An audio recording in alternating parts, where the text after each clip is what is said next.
Hello everyone, कैसे हैं आप सब। आई होप कि आप सभी अच्छे होंगे। मैं Sangeeta from लर्नो hub, the free learning platform, जहां आप पढ़ सकते हैं math, science, SST absolutely free at learnohub.com।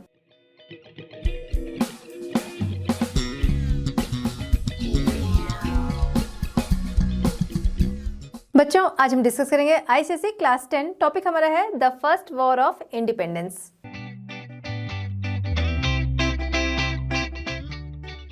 चलिए बच्चों, स्टार्ट करते हैं हमारा आज का chapter, the first war of independence 1857।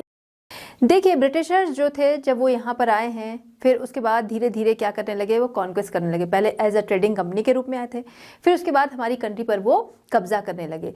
जो ये कॉन्क्वेस्ट कर रहे थे जिस तरीके से, ठीक है, उसी समय से क्या था, हम भारतीयों के मन में उनके लिए नफरत जो थी वो आने लगी।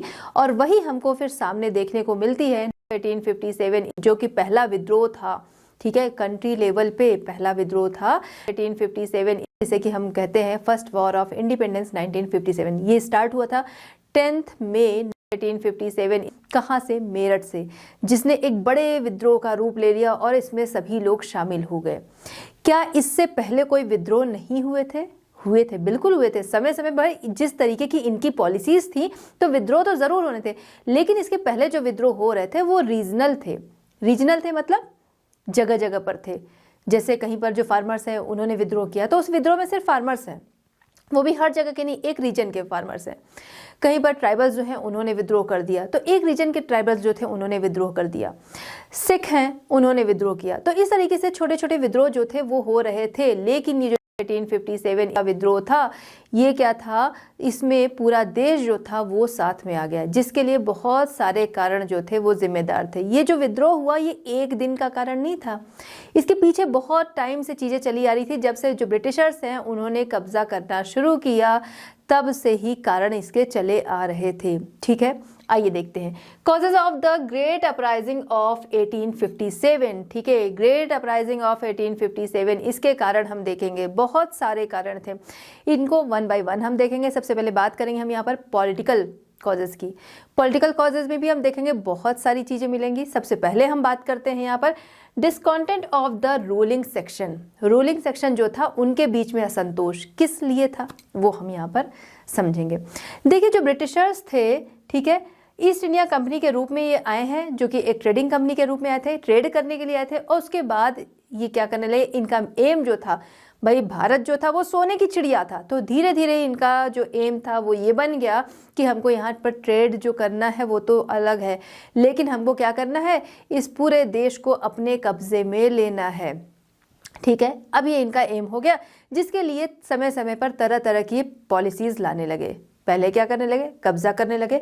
अब वो कब्जा जो था, उस कब्जे को, ठीक है, कि कहाँ पर किस तरीके से कब्जा कर लें, ठीक है, और इनको फाइट भी ना करनी पड़े, क्योंकि ये बाहर से आए थे, इनके पास बहुत सारी सेना भी नहीं थी, बहुत ज़्यादा खर्च भी नहीं करना था, तो तरह तरह के पैतरे जो थे वो ये लोग अपनाने लगे। ठीक है, इसमें इन्होंने क्या किया, सब्सिडरी अलायंस जो था ये लगा दिया है। एक लॉ लाया इन्होंने, एक प्रिंसिपल जो था ये लाया, सब्सिडरी अलायंस। इसमें क्या था, इसमें जो यहाँ के राजा थे उनको इन्होंने बोला कि हम आपको क्या करेंगे, हम आपको सहायता देंगे, हम आपको क्या करेंगे, हम आपको प्रोटेक्शन देंगे। ठीक है, कि बाहर से कोई आपके ऊपर आक्रमण ना करे। अब यहाँ के जो रूलर्स थे जिनके पास इस तरह का ऑफर गया, उन्होंने क्या किया, इसको एक्सेप्ट कर लिया कि भाई यहाँ पर क्या है कि हमको प्रोटेक्शन मिल रही है। अब जब ये प्रोटेक्शन मिली, जिन राजाओं ने ये प्रोटेक्शन ली, ठीक है, उसके बदले में उनको बहुत कुछ अपना खो देना पड़ा। उनकी बहुत सारी की पावर जो थी वो इन ब्रिटिशर्स को देनी पड़ी। इसके साथ ही साथ उनको तो लगा भाई हम प्रोटेक्ट हो रहे हैं तो हमें कुछ करने की ज़रूरत नहीं है। तो ये चीज़ें भी जो थी वो बहुत बड़ा कारण थी। ठीक है, तो सब्सिडरी अलायंस के तहत क्या हुआ कि पावर जो थी इन ब्रिटिशर्स के हाथ में आने लगी, और उसके बाद धीरे धीरे करके इन्होंने पूरा जो राज्य था उस पर कब्जा कर लिया। दूसरा, डॉक्ट्रिन ऑफ लैप्स। ठीक है, डॉक्ट्रिन ऑफ लैप्स, इसके लिए इन्होंने ये प्रिंसिपल जो था वो लागू कर दिया कि भाई जिसके पास अपना कोई पुत्र नहीं है, ठीक है, जैसे कुछ राजा होते थे जिनके पास अपना बेटा नहीं है, तो ऐसे में वो क्या करते थे, वो अडॉप्ट कर लेते थे। इन्होंने ये लॉ ला दिया कि कोई भी जो है वो अडॉप्ट नहीं कर सकता है, ठीक है, कोई भी जिसके पास अपना बच्चा नहीं है वो अडॉप्ट नहीं कर सकता है। जो अडॉप्ट करेगा तो उसको हम लोग राजा नहीं मानेंगे और वहाँ की जो सत्ता है वो हमारे हाथ में आ जाएगी। इसी तरीके से सतारा, नागपुर, झांसी, इनको इन्होंने कॉन्क्वेस्ट कर लिया। तो ऑब्वियस है कि किसी भी तरह की तरीके से ये लोग क्या कर रहे थे, कॉन्क्वेस्ट करते जा रहे थे और इसकी वजह से जो रूलिंग सेक्शन था उनके अंदर असंतोष आएगा ही। भाई पूरा जो शासन है अपने हाथ में है, बाहर से आया हुआ कोई पर्सन है वो क्या कर रहा है, वो अपने हाथों में तरह तरह के पैतरे जो है वो लगा रहा है और उसके बाद अपने हाथों में ले रहा है। तो डॉक्ट्रिन ऑफ लैप्स जो था वो किसने लाया था, ये लॉर्ड डलहौजी के द्वारा लाया गया था। तो जिसकी वजह से जो रूलिंग सेक्शन था उनके अंदर बहुत ज़्यादा गुस्सा था। दूसरा जो पॉलिटिकल कारण था वो था disrespect shown to Bahadur Shah, ठीक है, बहादुर शाह जो कि अंतिम मुगल सम्राट थे, उनकी डिसरिस्पेक्ट करना इन ब्रिटिशर्स के द्वारा। इनकी तरफ से कहा गया, जो अंतिम मुगल सम्राट थे बहादुर शाह जफर, इनकी मृत्यु के बाद बोला गया कि जो ये मुगलों के पास जो ये किंग का टाइटल है अब इसको ये खो देंगे, यानी कि अब जो ये मुगल सम्राट का टाइटल है अब इनके पास ये नहीं रहेगा, ठीक है, यानी अब ये लोग जो है वो राजा नहीं बनेंगे। दूसरा बोला गया कि इनके जो सक्सेसर हैं वो रेड फोर्ट में नहीं रह सकते हैं, यानी कि रेड फोर्ट अब खाली करना पड़ेगा। तो टाइटल भी ले लिया, रेड फोर्ट भी ले लिया, तो जाहिर सी बात है कि कहाँ तो वो राजा था, राजा जिसको कि लोग भगवान की तरह पूजते हैं, ठीक है, उसको क्या किया गया कि उसको और उसके जो सक्सेसर हैं सभी को हर चीज़ से बेदखल कर दिया गया। अब इससे क्या हुआ, जो मुस्लिम्स थे उनके सेंटिमेंट्स बहुत ज़्यादा हर्ट हुए। सिर्फ मुस्लिम नहीं, पूरे इंडियंस के सेंटिमेंट्स जो थे वो हर्ट हुए, क्योंकि ब्रिटिशर्स जो थे इनसे तो सभी खार खाए हुए थे भाई, जो इनकी पॉलिसीज़ थी उससे सभी लोग जो थे वो नाराज़ थे। तो ये भी एक बड़ा कारण था। तीसरा जो था पॉलिटिकल कारण वो था treatment of Nana Sahib and Rani of Jhansi. देखिए, नाना साहिब जो थे पेशवा बाजीराव सेकंड के वो बेटे थे, लेकिन हमने अभी देखा डॉक्ट्रिन ऑफ लैप्स में कहा गया, जो लॉर्ड डलहौजी के द्वारा प्रिंसिपल लाया गया था डॉक्ट्रिन ऑफ लैप्स, कि आप किसी को अडॉप्ट नहीं कर सकते। अगर आप अडॉप्ट करते भी हैं तो आपकी जो प्रॉपर्टी है या आपका जो टाइटल है वो आप उसको नहीं मिलेगा। ऐसे में वो कहाँ आएगा, वो कंपनी के पास आ जाएगा, ठीक है। इसी के तहत पेशवा बाजीराव सेकंड जिन्होंने नाना साहेब को अडॉप्ट किया था, तो यहाँ बोला गया भाई नाना साहेब जो है इनको पेशवा की का टाइटल जो है वो नहीं दिया जाएगा और उनके अधिकार क्षेत्र में जो चीज़ें थी वो क्या होंगी, वो कंपनी की हो जाएंगी। दूसरी तरफ रानी ऑफ झांसी, इन्होंने भी क्या किया था, एक सन जो था उसे क्या किया था, अडॉप्ट कर रखा था।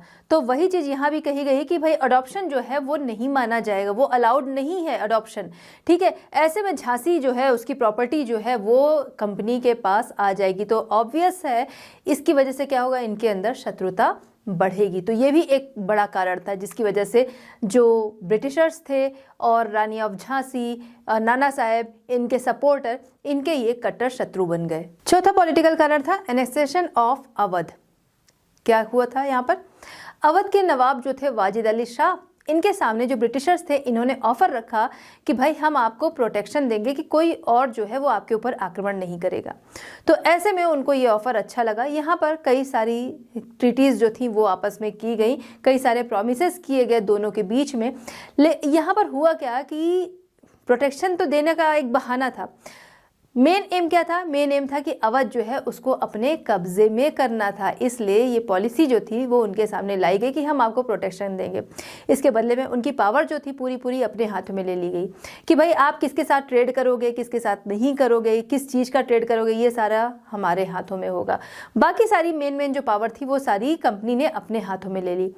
अब जो अवध के नवाब थे उनके हाथों में क्या पावर थी, उनके हाथों में पावर ये थी कि भाई जो प्रजा है उसकी देखभाल आप करो, शासन आप चलाओ, ये सारी चीज़ें थी। टैक्स जितना आएगा, रेवेन्यू जितना आएगा वो कंपनी का होगा। तो अब क्या है, जो नवाब हैं उनको भाई पैसे तो मिल नहीं रहे हैं, ठीक है, जो टैक्स आ रहा है वो कंपनी के पास जा रहा है, तो वो किससे देखभाल करेंगे। दूसरा, अवध के जो नवाब थे वाजिद अली शाह, उनको ये भी लगा भाई हमको तो प्रोटेक्शन मिल रही है, कोई हमारे ऊपर आक्रमण नहीं कर सकता, हमारे भी राज्य से कोई हमारे खिलाफ आवाज़ नहीं उठा सकता है। तो इसलिए भी धीरे धीरे कह सकते हैं कि वो उस तरफ से उदासीन हो गए, मतलब उस तरफ वो ध्यान नहीं देने लगे। उनको लगा भाई हमारा राज जो है वो चल ही रहा है, हमको प्रोटेक्शन जो है वो मिल रहा है, तो हमें ज़रूरत नहीं है कि हम किसी की देखभाल करें या ना करें, ठीक है।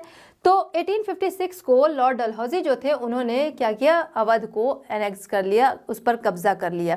कैसे किया, यही चीज़ें अभी हम लोगों ने समझी कि नवाब वाजिद अली शाह जो थे उनको उनकी पोस्ट से इस तरीके से हटाया गया। कैसे हटाया गया कि भाई बोला गया था प्रोटेक्शन देंगे, अब उसके बाद उनको लगा प्रोटेक्शन मिल रही है तो उन्होंने आगे कुछ किया नहीं।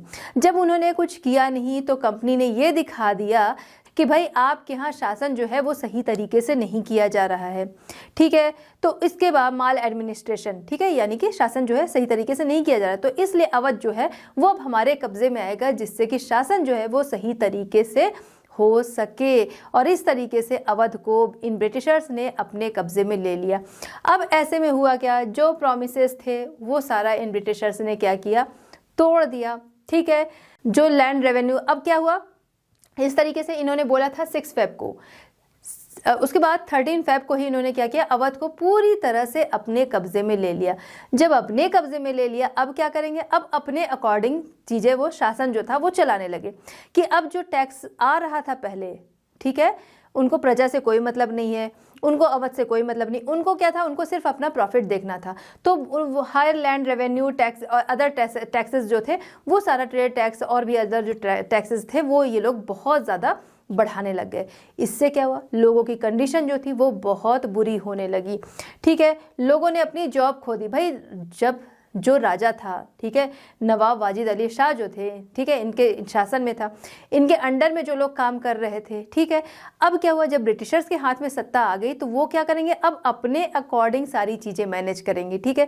तो कितने सारे लोग जो थे उनकी जॉब चली गई, चाहे अपर पोस्ट पे रहे हो और चाहे लोअर पोस्ट पे रहे हों, जो कि बहुत बड़ा नुकसान था। इसके अलावा ताल्लुकदार, ज़मींदार जो थे, इन सभी की लैंड जो थी वो जब्त कर ली गई। बोला गया भाई अब हमारा कब्जा है, तो जो चीज़ें चलेंगी वो हमारे अकॉर्डिंग चलेंगी, जो चीज़ें हैं वो सारी क्या है, हमारी हैं, कंपनी की तरफ से ये कहना था। और इस तरीके से सभी जो थे गरीबी की ओर बढ़ते चले गए। इसमें सबसे ज़्यादा नुकसान किसका हुआ, अवध के जो सिपाही थे उनका। अवध के जो सिपाही थे उनका बहुत ज़्यादा नुकसान हुआ। क्यों, पहली चीज़ कि वो जो उनकी मदरलैंड थी वो पहले उसके लिए काम कर रहे थे, अब उनको एक फॉरेन कंपनी के लिए काम करना पड़ रहा था, ठीक है, जो कि बिल्कुल भी कंट्री के लिए लायबल नहीं थी, वो अपनी कंट्री के लायबल थी। और इस तरीके से जो सिपाही थे भाई उनको उस तरीके से कह सकते हैं संरक्षण भी नहीं मिला, पैट्रोनाइज भी नहीं किया गया, ठीक है। उनको कह सकते हैं जो उनकी सैलरी थी वो उस तरीके से नहीं मिल रही थी, तो उनकी फैमिली जो थी वो धीरे धीरे धीरे बहुत गरीब होने लगी, ठीक है। अच्छा, अवध के बारे में लॉर्ड डलहौजी जो था उसने पहले ही बोल दिया था, अवध के लिए उसने बोला था cherry that will drop into our mouth one day. तो इनकी जो ये पॉलिसी थी, यानी ये तो पहले से ही थी, ये तो एक बहाना था कि पहले प्रोटेक्शन दिया और उसके बाद बोल दिया कि भाई माल एडमिनिस्ट्रेशन है, आपके यहाँ एडमिनिस्ट्रेशन जो है वो सही नहीं है, इसलिए इस पर हमारा कब्जा होगा। ये चीज़ तो उन्होंने पहले से ही सोच कर रखी थी कि अवध जो है वो एक चेरी है जो कि एक दिन हमारे माउथ में आकर गिरेगी। नेक्स्ट है absentee sovereignty of the British, ठीक है। तो ये भी एक बड़ा कारण था। देखिए, जब ब्रिटिश यहाँ पर शासन कर रहे थे, लेकिन मेन पावर उनकी कहाँ बैठी थी, मेन पावर हज़ारों माइल दूर इंग्लैंड में बैठी थी, वहाँ से यहाँ पर शासन किया जा रहा था। तो इसका भी लोगों के अंदर बहुत गुस्सा था। क्यों, क्योंकि मुगल्स जो थे वो भी बाहर से आए थे और यहाँ पर शासन कर रहे थे। लेकिन मुगल्स के केस में क्या था, मुगल्स जो थे वो बाहर से आए, उन्होंने आक्रमण किया, उसके बाद वो यहीं पर रह गए, ठीक है, यहीं पर वो बस गए, यहीं पर वो रूल करने लगे। और उसके बाद जो टैक्स आता था उसका वो यूज़ जो करते थे वो यहाँ के लोगों की भलाई में करते थे। इंग्लैंड के केस में ऐसा नहीं था, इन ब्रिटिशर्स के केस में ऐसा नहीं था, क्योंकि जो उनको टैक्स मिलता था वो सारा कहाँ जाता था, वो इंग्लैंड जाता था। और यहाँ पर यहाँ के कह सकते हैं वेलफेयर के लिए उसमें से कुछ भी खर्च नहीं किया जाता था, जिसकी वजह से लोगों के अंदर बहुत ज़्यादा गुस्सा था, ठीक है। तो मुगल्स के द्वारा जो होता था कलेक्ट, वो कहाँ होता था, वो इंडिया में ही खर्च होता था। और इस टाइम में बाहर से कोई जो है वो रूल करने आया है, और केवल रूल नहीं कर रहा है, वो बाहर बैठ के ही रूल कर रहा है ना। तो सारा जो वेल्थ था वो जा रहा था इंग्लैंड। अब बात करते हैं अदर फैक्टर्स, ठीक है। अदर फैक्टर्स में क्या था, पहला चीज कि जो किंग्स थे, ठीक है, उनके साथ जो ट्रीटीज होती थी, जो प्रॉमिसेस होते थे, उनको ये ब्रिटिशर्स कभी भी तोड़ देते थे। मतलब पहले ये लोग क्या करते थे, बड़े प्रॉमिस करें, बड़ी ट्रीटी करते थे, और उसके बाद जब उनको लगता था चीजें अब उनकी पकड़ में आ गई है तो कभी भी उन ट्रीटीज एंड प्रॉमिसेस को वो तोड़ देते थे। तो ऑब्वियस है कि लोगों के अंदर गुस्सा आएगा ही, ठीक है। तो ये भी एक बड़ा कारण था। इसके अलावा डिसरिस्पेक्ट वो बहुत ज़्यादा किया करते थे यहाँ के लोगों की, ठीक है। यहाँ कह सकते हैं एडमिनिस्ट्रेशन का जो एरिया था उसमें किसी भी इंडियन को वो नहीं रखना चाहते थे, नहीं रखते थे, ठीक है, उससे बाहर रखते थे। तो इस वजह से भी लोग जो थे बहुत नाराज़ हुए, और ऐसे में ही एक मिथ जो था वो भी सामने आया, मतलब एक मिथ जो था वो भी लोगों का टूटा कि जो ब्रिटिश थे, ठीक है, 1839 टू 1842 अफगान और इंग्लैंड के बीच में युद्ध हुआ।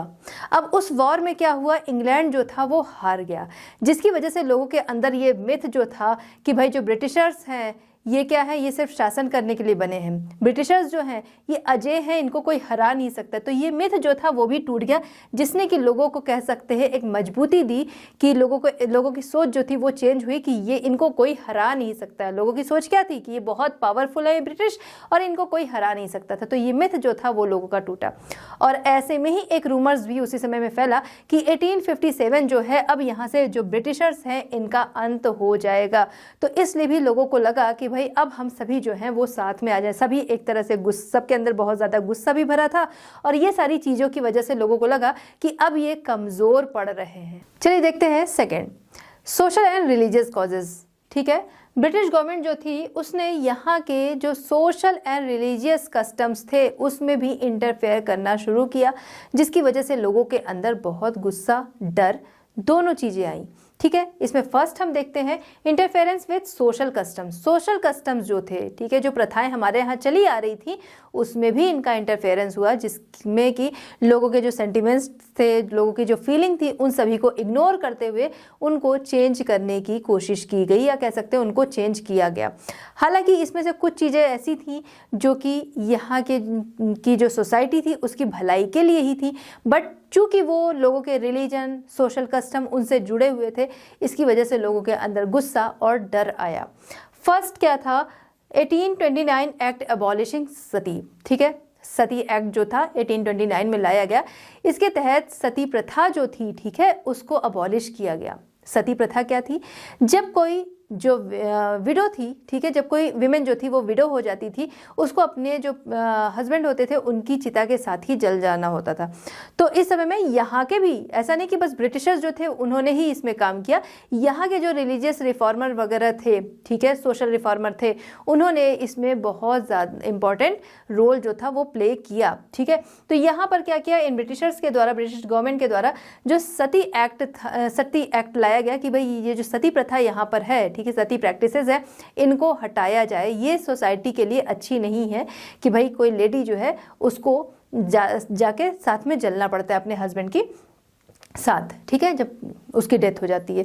नेक्स्ट है 1832 1850 two unpopular laws regarding Christian conversion, ठीक है। तो जो ब्रिटिश गवर्नमेंट थी उनकी तरफ से 2 अनपॉपुलर लॉ जो थे वो लाए गए, जो कि पॉपुलर नहीं हुए, ठीक है, इस टाइम में। इसमें कहा गया था कि अगर कोई जो है वो क्रिश्चियन रिलीजन जो है उसे अडॉप्ट करता है, यानी कह सकते हैं क्रिश्चियन में वो कन्वर्ट हो जाता है, तो उसको इनहेरिट प्रॉपर्टी जो है वो मिलेगी। तो इससे भी लोगों के अंदर भाई गुस्सा आया कि हमारा जो रिलीजन है वो चेंज करने की कोशिश की जा रही है। 1856 विडो रीमैरिज एक्ट, ठीक है, क्या था कि विडो रीमैरिज एक्ट कि जो भाई लेडी है वो विडो हो गई तो उसकी दोबारा से शादी नहीं होती थी। तो इस टाइम में 1856 विडो रीमैरिज एक्ट जो था वो लाया गया कि भाई जो विडो हो गई है वो दोबारा से शादी कर सकती है। तो इससे भी लोगों के अंदर बहुत ज़्यादा गुस्सा आया कि भाई हमारे जो सोशल एंड रिलीजियस कस्टम्स हैं उनके साथ यहाँ पर खिलवाड़ हो रहा है। अब बात करते हैं एक्टिविटीज़ ऑफ मिशनरीज़ की एक्टिविटीज़ के बारे में। देखिए जो ब्रिटिशर्स थे इन्होंने इनकरेज किया किसे? इन्होंने यूरोपियन जो मिशनरीज थी उनको इनकरेज किया कि वो लोग इंडिया आए और जो बाइबल है उसका ट्रांसलेशन हिंदी में करें। हिंदी में ट्रांसलेशन हो जाएगा तो भाई ज़्यादा से ज़्यादा लोग जो हैं वो बाइबल को समझ सकेंगे और अडॉप्ट कर सकेंगे, और इस तरीके से इंडिया में क्रिश्चियनिटी जो है उसको आसानी से फैलाया जा सकेगा।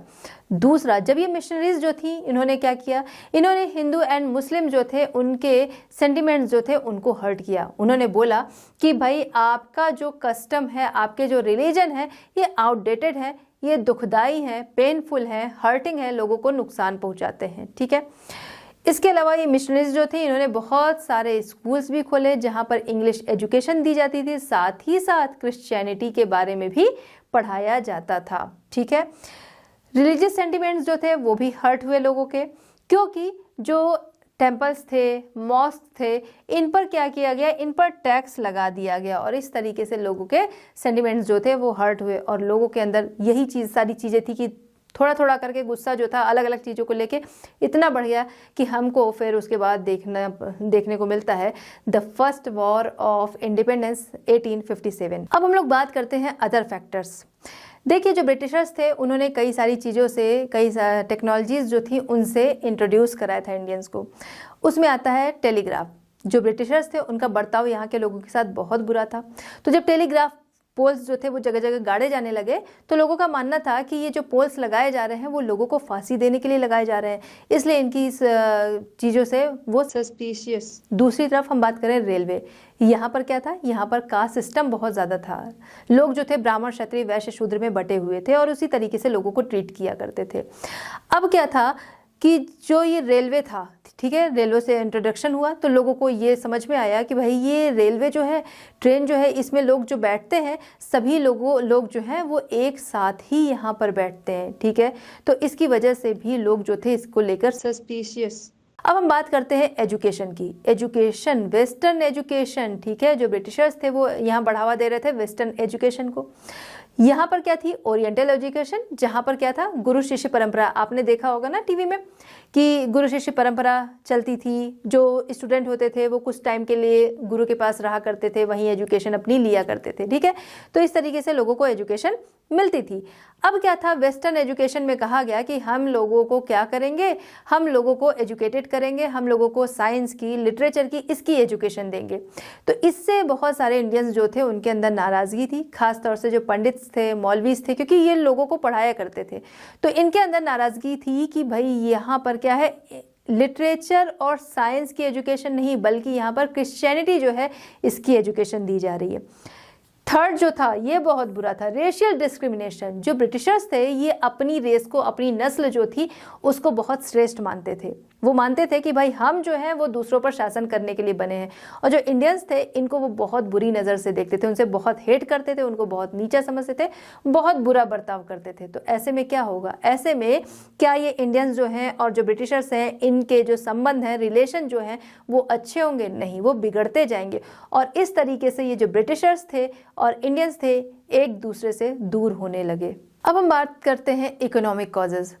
जो ब्रिटिशर्स थे उन्होंने इस तरीके से एक्सप्लॉयटेशन किया, इस तरीके की पॉलिसीज़ लाई कि यहाँ के कुछ लोग जो कि ब्रिटिशर्स के सपोर्टर थे उनको छोड़कर बाकी जो थे वो गरीब होते चले गए। ठीक है, आइए वन बाय वन देखते हैं। Exploitation of economic resource of India, ठीक है, इंडिया के इकोनॉमिक रिसोर्स का एक्सप्लॉयटेशन। देखिए, इंडिया जो था वो एग्रीकल्चरल लैंड हमेशा से रहा। ठीक है, जब ये ब्रिटिशर्स यहाँ पर आए तो यहाँ की चीज़ें जो थी वो क्या करे कि यहाँ से चीज़ें काफ़ी कम रेंज में खरीदते थे और उसके बाद उसको अपनी कंट्री में जाकर उसको काफ़ी हाई रेंज में बेच दिया करते थे। ठीक है, तो कंपनी ने क्या किया, यहाँ का जो एग्रीकल्चर कि भाई हमको जो ज़रूरत है हम लोग वो उगाया करते थे। ठीक है, इन्होंने क्या किया, जो एग्रीकल्चरल लैंड थी उसको इन्होंने चेंज कर दिया इकोनॉमिकल कॉलोनी में, इकोनॉमिक कॉलोनी में उसको इन्होंने चेंज कर दिया। यानी कि अब उनके अकॉर्डिंग यहाँ पर एग्रीकल्चर जो था वो किया जाने लगा। जैसे यहाँ के जो टेक्सटाइल है, यहाँ के स्पाइसेस थे, इंडिगो था, इन चीज़ों की डिमांड बाहर थी, तो यहाँ के लोगों को ये इनकरेज करने लगे इन्हीं चीज़ों को ग्रो करने के लिए। इसके बाद इंडस्ट्रियलाइजेशन होने लगा। कहाँ पर? इंग्लैंड में बहुत तेज़ी से हो रहा था। ऐसे में जो इंडिया का टेक्सटाइल था उसकी बहुत ज़्यादा डिमांड थी। भाई वहाँ से जो इंडस्ट्रीज़ थी उनकी तरफ से जो कंपनी थी उससे कहा गया कि भाई जो इंडिया से इंपोर्ट होकर यहाँ चीज़ें आ रही हैं उस पर रोक लगाई जाए, वरना हमारी जो इंडस्ट्री है वो कैसे फ्लरिश होगी। तो ऐसे में क्या किया गया, इंपोर्ट ड्यूटी जो थी वो बढ़ा दी गई। अब जाहिर सी बात है जिन चीज़ों पे इंपोर्ट ड्यूटी जो है वो बढ़ा दी जाएगी तो चीज़ क्या होगी, महंगी हो जाएगी बहुत ज़्यादा, तो लोग उसको खरीदेंगे नहीं। तो इस तरीके से यहाँ की जो एग्रीकल्चर था उसका पूरी तरह से एक्सप्लॉयटेशन जो है वो करने की कोशिश की गई। तो कंपनी ने क्या किया, अपने अकॉर्डिंग क्या किया, जो इंडियन गुड्स जिसको एक्सपोर्ट करना है, ठीक है, उसके लिए इनकरेज किया कि आप लोग जो है वही चीज़ें जो है वो उगाइए। और उसके बाद बात आई जब टेक्सटाइल वाली कि वहाँ पर compete करने लगे इंडियन जो टेक्सटाइल था वो, तो ऐसे में क्या किया गया, इंपोर्ट ड्यूटी जो थी वो बढ़ा दी गई। और इस तरीके से पूरी तरीके से कह सकते हैं इंडियन मार्केट जो थी उसको बर्बाद करने की कोशिश की गई। नेक्स्ट है subordination of Indian industry, Indian industry को अपने अधीन करना। ठीक है, अभी हमने क्या देखा कि इंडियन टेक्सटाइल जो है जिसकी बहुत ज़्यादा डिमांड थी इंग्लैंड में, उस पर रोक लगाने के लिए क्या किया, इंपोर्ट ड्यूटी बढ़ा दी गई। इसी दौरान क्या था, इंग्लैंड में इंडस्ट्रीज़ जो थी वो फ्लरिश हो रही थी बहुत तेज़ी से।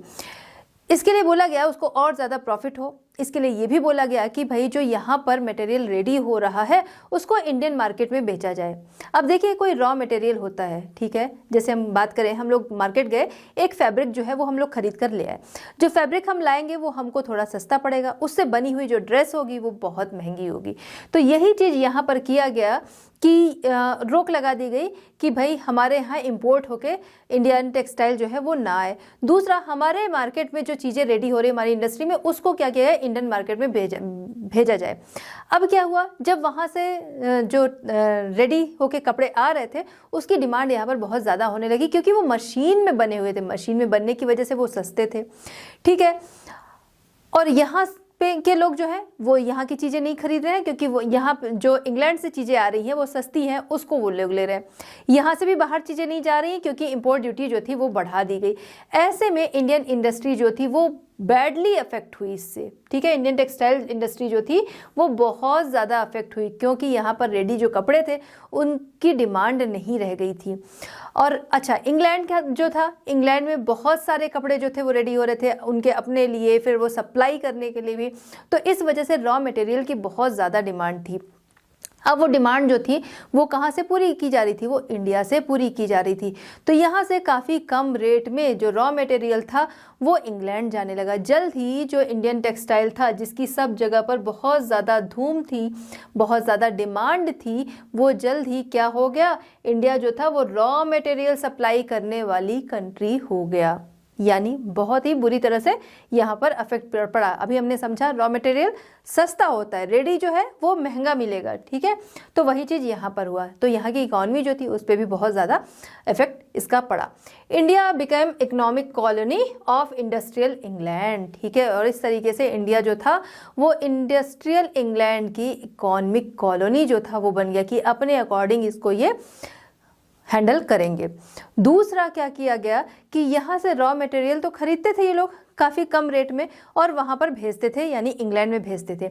यहाँ के लोगों के लिए वही रॉ मटेरियल जो था वो बहुत महंगा कर दिया गया। ठीक है, Indian import of British made goods. ठीक है, और इंडिया क्या करने लगा, अब वहाँ पर इंग्लैंड में भाई सस्ता मिल रहा है तो उसको अपने यहाँ मंगाया जाने लगा। इस तरीके से इंडियन ट्रेड जो था उसका नेचर पूरी तरह से चेंज हो गया। जो हम क्या करते थे, हम रेडी करके चीज़ें बाहर भेजते थे, हमको अच्छी खासी कह सकते हैं प्रॉफिट होता था। अब क्या हुआ, हमारा नेचर जो था वो चेंज हो गया कि हम रॉ मटेरियल जो था वो सप्लाई करने लगे। चलिए बात करते हैं third, collapse of Indian handicrafts. Indian handicraft जो थे वो पूरी तरह से गायब हो गए।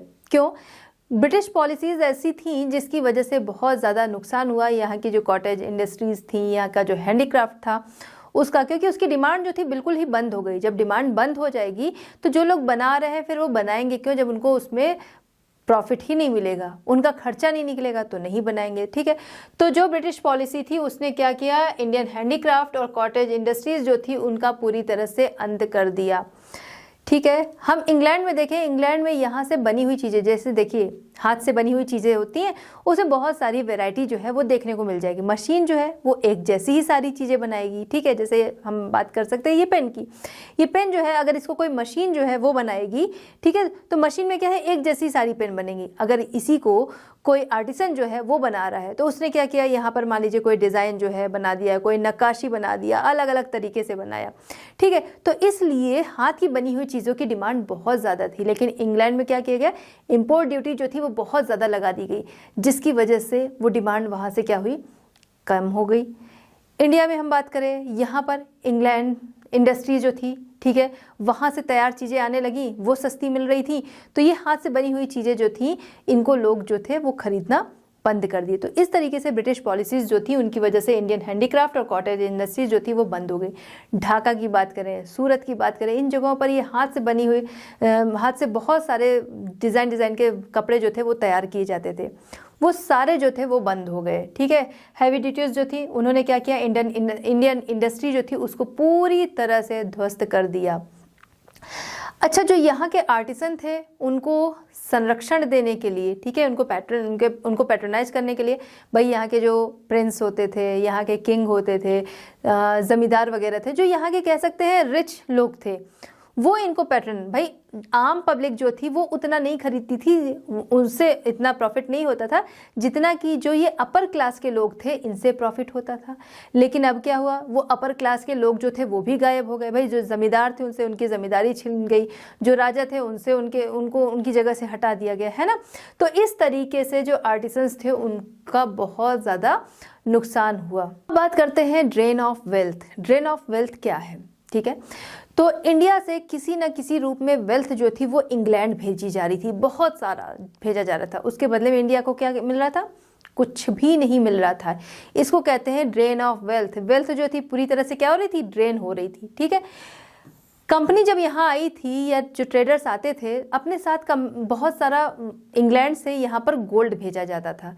यहाँ के स्पाइसेस हो गए, टेक्सटाइल, ठीक है, कॉटन देख लें, सिल्क देख लें, इन चीज़ों की बहुत डिमांड थी। चीप रेट में चीज़ें यहाँ से खरीदी जाती थी और इंग्लैंड में हाई रेट में उसको बेचा जाता था। अब हुआ क्या कि वहाँ से गोल्ड यहाँ पर भेजा जाता था, इस तरीके से ट्रेड होता था। 1757 में, ठीक है, ब्रिटिशर्स जो थे इनकी तरफ से लीडरशिप की किसने, रॉबर्ट क्लाइव ने। और इधर बंगाल के नवाब सिराजुद्दौला, इन दोनों के बीच में युद्ध हुआ, बैटल ऑफ प्लासी, ठीक है। कब हुआ था, 1757 सिराजुद्दौला और रॉबर्ट क्लाइव, ठीक है, जिसमें बंगाल के नवाब जो थे सिराजुद्दौला हार गए। जब ये हार गए तो फिर पूरी सत्ता जो थी वो किसके हाथ में आ गई, इन ब्रिटिशर्स के हाथ में आ गई। अब यानी कि जो रेवेन्यू कलेक्ट होगा वो उनके पास जाएगा, पूरी सत्ता उनके पास है ही।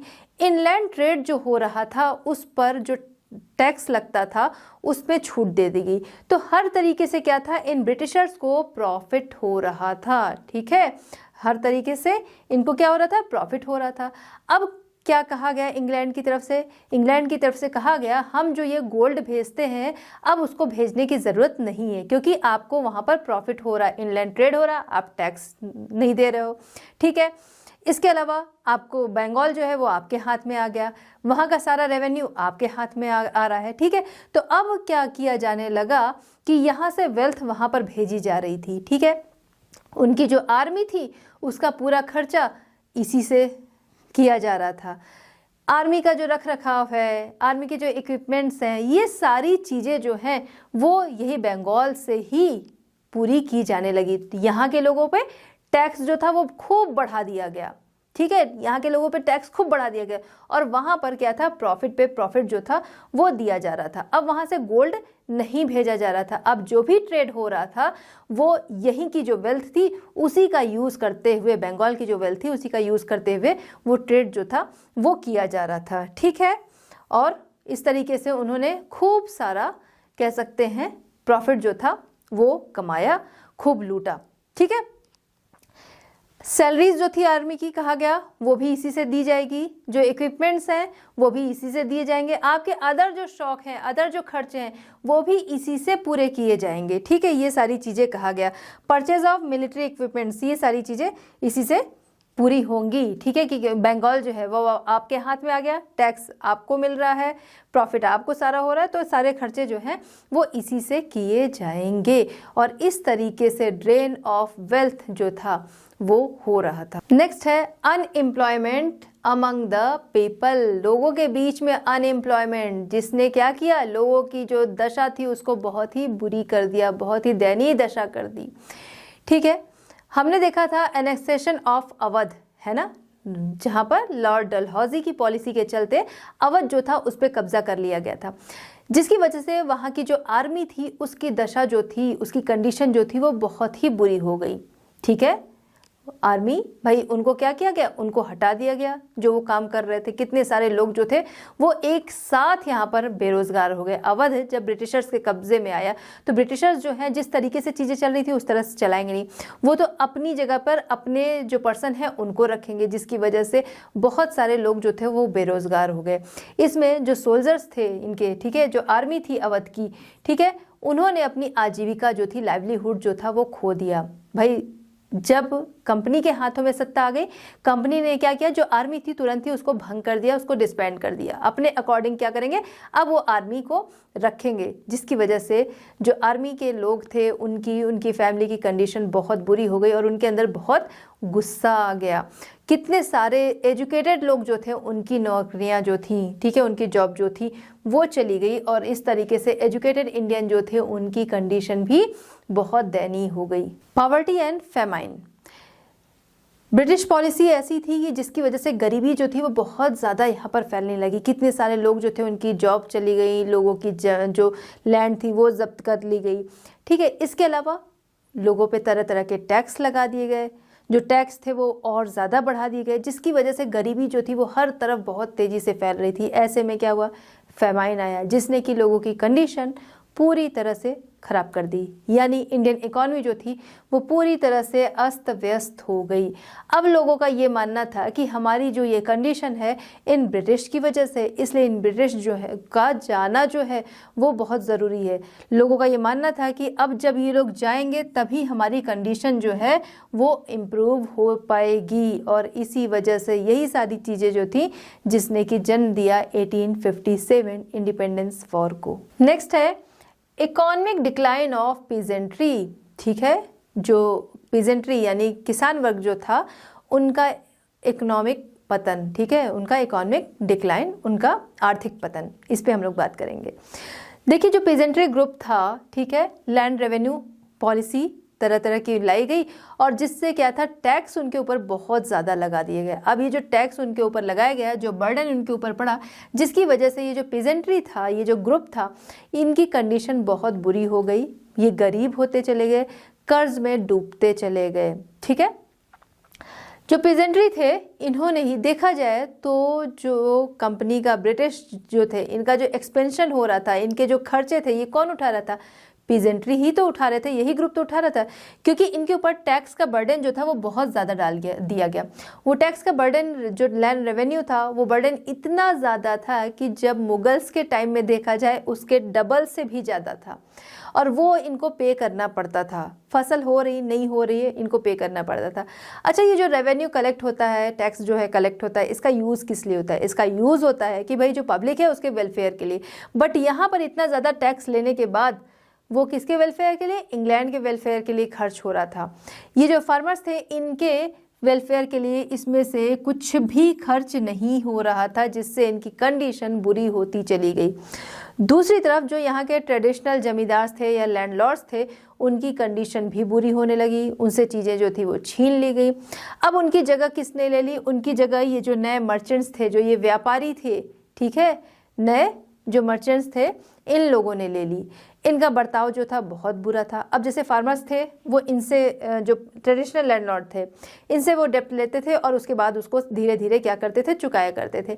अब ये जो नए मर्चेंट्स वगैरह आ गए, ठीक है, तो इनसे अगर ये लोग लेते थे डेप्ट, तो ऐसे में क्या किया जाता था, उनसे बहुत ज़्यादा उसके बदले में इंटरेस्ट लिया जाता था, उनके साथ बुरा बर्ताव भी किया जाता था। और इसके चलते ही कितने सारे फार्मर्स जो थे उन्होंने अपनी लैंड जो थी वो खो दी, क्योंकि अगर वो टैक्स नहीं पे कर पा रहे तो उनकी लैंड जो थी वो ले ली जाती थी और उनके ऊपर इंटरेस्ट बहुत ज़्यादा था जो कि पूरा हो ही नहीं पाता था, जिसकी वजह से कितने सारे फार्मर्स जो थे वो उनकी लैंड छीनती गई, खेती से वो दूर होते गए। और ये एक बड़ी वजह बनी किसकी, फेमाइन का, जिसकी वजह से बहुत सारे अकाल जो थे वो पड़े।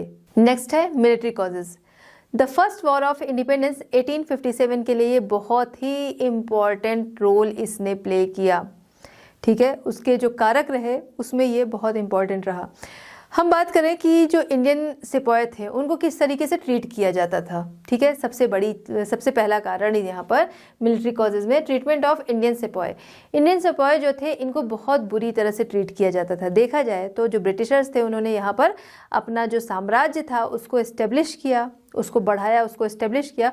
उसमें इंडियन सिपाही जो थे उन्होंने बहुत ज़्यादा हेल्प की, लेकिन उनको जो जिस तरीके से ट्रीट किया जाता था उनको बहुत ही, कह सकते हैं, जो ब्रिटिश सिपाही थे उनसे बहुत नीचे समझा जाता था। क्यों? Racial discrimination. भाई ये माना जाता था कि हमारी जो रेस है वो क्या है, वो श्रेष्ठ है, तो इस वजह से इनको बहुत नीचा समझा जाता था और सही तरीके से ट्रीट नहीं किया जाता था। यहाँ तक कि ट्रेनिंग के समय उनको बुरी तरह से मारा जाता था, उनको बैड वर्ड्स कहे जाते थे, बिल्कुल कह सकते हैं एनिमल्स से जैसे कि बुरा बर्ताव लोग करते हैं उस तरीके से बुरा बर्ताव किया जाता था। कुछ चीज़ें जो थी वो बैन कर दी गई जो कास्ट बेसिस थी, जैसे कि टर्बन हो गई, बियर्ड हो गई, ठीक है, जो कि कास्ट को शो करती हैं। ऐसी चीज़ों को बैन कर दिया गया था और जिसकी वजह से जो इंडियन सिपाही थे, जो इंडियन सोल्जर थे, उनके अंदर बहुत ज़्यादा गुस्सा था।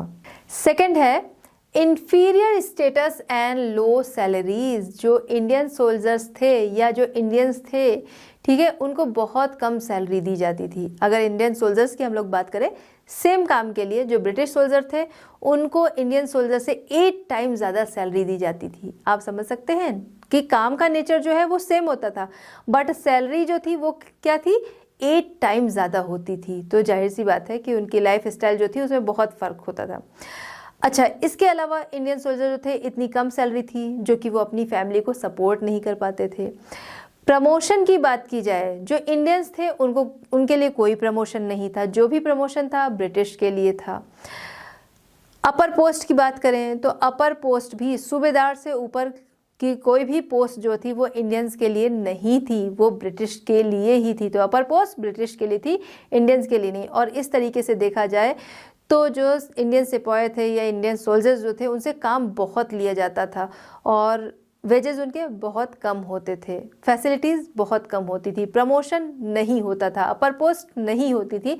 इस तरीके से उनकी लाइफ जो थी वो बहुत ही हार्ड थी। चलिए बात करते हैं third, general service enlistment act 1856। ठीक है, ये एक्ट जो था वो ब्रिटिश पार्लियामेंट के द्वारा पास किया गया था। इसको पास कराया गया था लॉर्ड कैनिंग ने। ये एक्ट किस लिए लाया गया था? ये एक्ट लाया गया था ठीक पहले एंग्लो अफगान युद्ध के ठीक पहले, कि अगर ज़रूरत पड़ती है तो इंडियन सिपाही जो हैं इनको विदेश भेजा जाएगा। किस लिए भेजा जाएगा? फाइट के लिए भेजा जाएगा, ठीक है, कि वो वहाँ जाकर इस फाइट करेंगे। इंडियन सिपाही जो थे वो इससे बहुत ज़्यादा नाराज़ हुए, उन्होंने इसका बहुत विरोध किया। ख़ास तौर से देखा जाए उनकी नाराज़गी किस लिए थी कि ये उनकी जो धार्मिक मान्यताएं हैं उसके खिलाफ है। ख़ास तौर से जो ब्राह्मण्स थे वो इससे बहुत ज़्यादा नाराज़ हुए कि ये इससे उनकी जो कास्ट है वो खतरे में आ जाएगी और इस तरीके से लोगों के अंदर बहुत ज़्यादा गुस्सा आ गया। नेक्स्ट है loss of British Prestige in the first Afghan war. ठीक है, फर्स्ट अफगान वॉर जो था यहाँ पर ब्रिटिश प्रेस्टीज जो थी इसका बहुत लॉस हुआ। ठीक है, कैसे लॉस हुआ वो हम लोग समझेंगे। देखिए, इन लोगों के मन में एक मिथ था, जो इंडियंस थे उनके मन में एक मिथ था कि जैसा कि ब्रिटिश जो थे वो शो करते थे कि हम सर्वश्रेष्ठ हैं, हम लोगों पर राज करने के लिए बने हैं, हमें कोई हरा नहीं सकता। तो वही यहाँ पर मिथ था कि भाई इनको कोई हरा नहीं सकता है। जो फर्स्ट अफगान वॉर हुआ यहाँ पर जो ब्रिटिश थे इनकी हार हुई। जब इनकी हार हुई तो ये मिथ जो था कि भाई इनको कोई डिफीट नहीं कर सकता है तो वो टूटा और इस तरीके से ये समझ में आया कि इंडियन सिपाही जो हैं वो क्या कर सकते हैं, वो इनके अगेंस्ट अब साथ में आ सकते हैं और फिर वो भी क्या कर सकते हैं, इनको हरा सकते हैं। दूसरा, 1853 टू 1856, ठीक है, यूरोप में इंग्लैंड और रशिया के बीच में क्रीमियन युद्ध जो था, क्रीमियन वॉर जो था वो छिड़ गया। जब ये वॉर चल रहा था, ठीक है, उस समय बहुत सारे सोल्जर्स की ज़रूरत थी।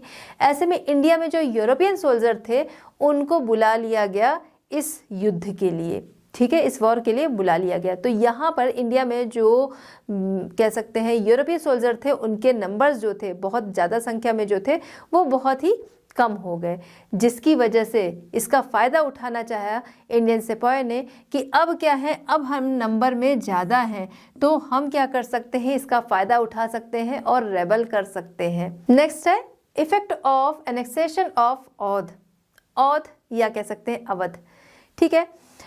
तो अवध जो था उस पर जब कब्जा कर लिया गया, अवध की आर्मी कैसी थी, अवध की आर्मी जो थी बहुत स्ट्रांग थी और इक्विपमेंट्स उनके पास सारे थे, बहुत स्ट्रांग थी। जब अवध पर कब्जा कर लिया गया तो ये सारे लोग क्या हो गए, बेरोजगार हो गए, जिसकी वजह से उनके अंदर बहुत गुस्सा आ गया। 1856 जब अवध को कब्जे में लिया गया तो फिर जो वहाँ की आर्मी थी उनके अंदर वेव ऑफ रिसेंटमेंट, आक्रोश की लहर जो थी वो भड़क उठी। Next, numerical strength of the Indian soldiers, Indian soldiers जो थे इनकी न्यूमेरिकल स्ट्रेंथ जो थी वो बहुत स्ट्रांग थी। देखा जाए तो यूरोपियन सोल्जर जो थे उनसे 5 टाइम्स ज़्यादा थी, जिसने इनको इनकरेज किया कि भाई हम नंबर्स में ज़्यादा हैं, हमारी न्यूमेरिकल स्ट्रेंथ बहुत ज़्यादा है, तो हम इनके अगेंस्ट खड़े हो सकते हैं। तो बच्चों, इस तरह हमारा ये चैप्टर कंप्लीट होता है। मिलते हैं next chapter at Learn Hub. Learn Hub free है पर बेस्ट है।